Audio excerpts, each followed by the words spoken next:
నేను చెప్తున్నాను.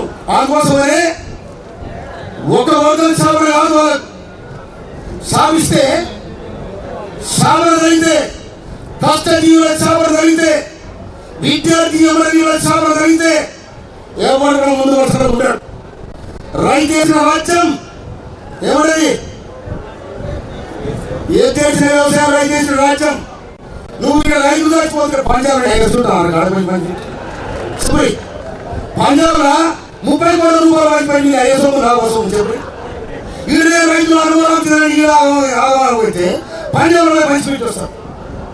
అందుకోని పంజాబ్ గుంజాబ్ అన్ని ముందు పడితే కింద పడడం లేవుతాయి. ఈ ఎవరికి ఒక్కటి రాదు, ఆగమైపోయింది.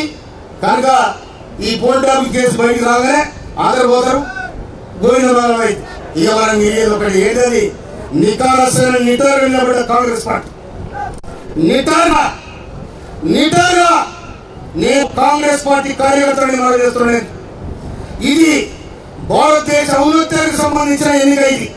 ఈ ఎన్నికలు మనం తచ్చాడితే పొరపాటు అటు అయితే ఉదయనట్టు పెట్టుకోవడం, లేకపోతే ఏదో కొన్ని ఆలోచనలు పెట్టుకుని ఉంటే మనకు తింటారు. మిత్రులారా, ఈ కాస్త ఉన్నారు. రేవంత్ రెడ్డి తీస్తాయి ఆడి తీస్తే ఉంటాడు, కాడేసి పోతాడు.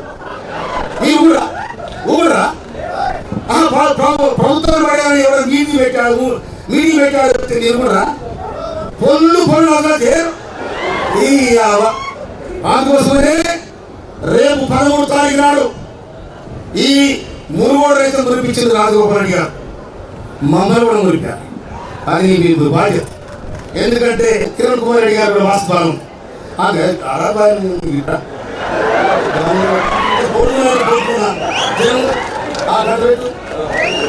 వాస్తవం ఉంది.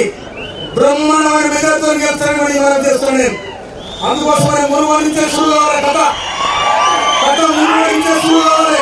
ఇటుపక్క ఇబ్రాహీం పట్టణం అటుపక్క బోరింగ్ కోట, అటుపక్క ఆలేరు గడ్డ, అటుపక్క కోరడాల గడ్డ ఇచ్చిన తుంగతుర్తి గడ్డ.